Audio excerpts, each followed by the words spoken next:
ایک دوسرے کو عزت دو، برداشت کرو۔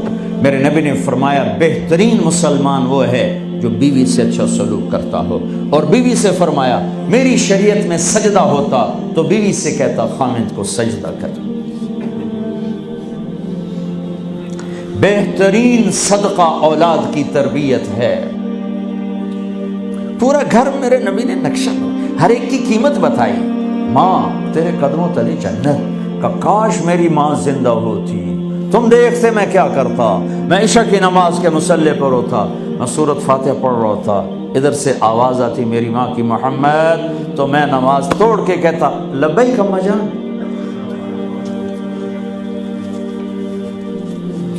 باپ کا تیرے جنت کا دروازہ ہے، باپ تیری جنت کا دروازہ ہے، کھولنا توڑنا نہیں، کھولنا توڑنا نہیں، توڑ دیا تو جنت میں نہ جا سکو گے۔ سب سے بہترین مسلمان جو بیوی سے اچھا سلوک کرے، سب سے بہترین عورت جو اپنے خامند کی منشا کو دیکھے۔ پھر آپ نے ایک عجب بات فرمائی جو معاشرے میں بہت بوجھ بنتا ہے جس کا، ہاں بھائی تمہیں ایسا صدقہ بتاؤں جس سے بڑھ کے کوئی صدقہ نہیں، تمہیں ایسا صدقہ بتاؤں جس سے بڑھ کے کوئی صدقہ نہیں۔ انہوں نے کہا جی کیا؟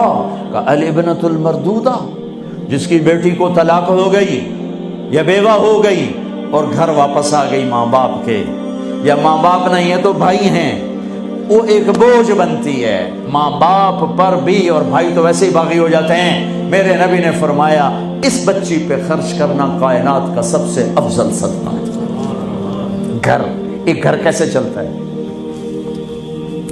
ہمارے ہاں پنجاب، سندھ، بلوچستان سرحد میں بہنوں کو وراثت میں کوئی حصہ نہیں ملتا، سب بھائی کھا جاتے ہیں۔ میرے نبی نے فرمایا جس کو اللہ نے 2 بہنیں دیں اس نے ان کا حق ادا کیا، شادی کی حق ادا کیا۔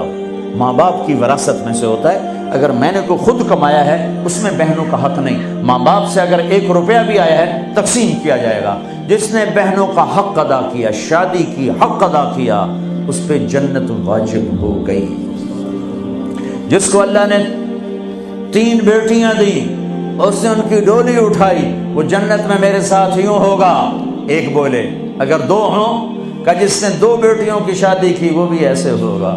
اللہ بھلا کرے۔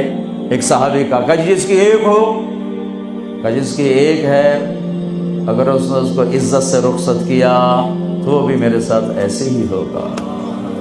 پھر کئی بچیوں کو طلاق پڑی ہے کہ اس کو بیٹا نہیں ہوتا۔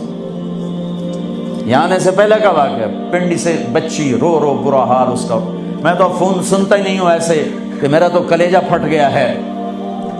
ہے کہنے لگی کہ سسرال نے کہا تھا بیٹی ہوئی تو طلاق دے دیں۔ میں نے کہا اس میں میرا کیا قصور ہے، اور بیٹی ہی ہوئی اور مجھے طلاق پڑ گئی، اور میں گھر آ گئی 22 سال کی عمر میں۔ بیٹی دینے والا اللہ اور ظلم کرنے والا سسرال۔ میرے نبی کو اللہ نے بیٹے دے کے اٹھا لیے، قاسم اٹھا لیے، عبداللہ اٹھا لیے، ابراہیم اٹھا لیے، 4 بیٹیاں دی، 3 زندگی میں اٹھا لی، زینب، ام کلثوم، رقیہ، تینوں آنکھوں کے سامنے چلی گئیں۔ فاطمہ سے نسل چلی، آپ نے فرمایا لوگوں کی نسل بیٹے سے چلتی ہے، میری نسل میری بیٹی فاطمہ سے چلی۔ اس لعنت کو دھویا۔ عورت کا کیا قصور ہے اگر اس بیچاری کو بچیاں ہو رہی؟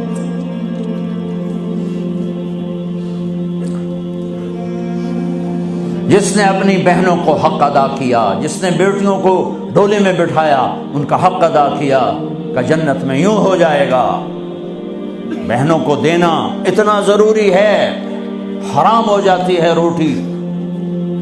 میں نے مولانا جمشید صاحب میرے استاد ہیں، میں نے ان سے تفسیر پڑھی۔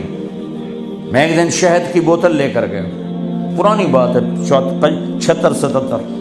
میں نے کہا حضرت یہ ہدیہ ہے۔ فرمایا کہاں سے لائے ہو؟ کہ میرے اپنے باپ کا ہے۔ فرمایا تیرے باپ نے اپنی بہنوں کو، تیرے باپ نے اپنی بہن یعنی میری پھوپھیوں کو، تیرے باپ نے اپنی بہنوں کو زمین میں سے حصہ دیا تھا؟ یہ سوال کیوں کیا؟ 10 روپے کی شہد کی بوتل تھی اس وقت، کہ اگر دیا تھا تو یہ میں لے لوں گا، اگر نہیں دیا تو پھر یہ حرام ہے، میں نہیں لوں گا، یہ مطلب تھا۔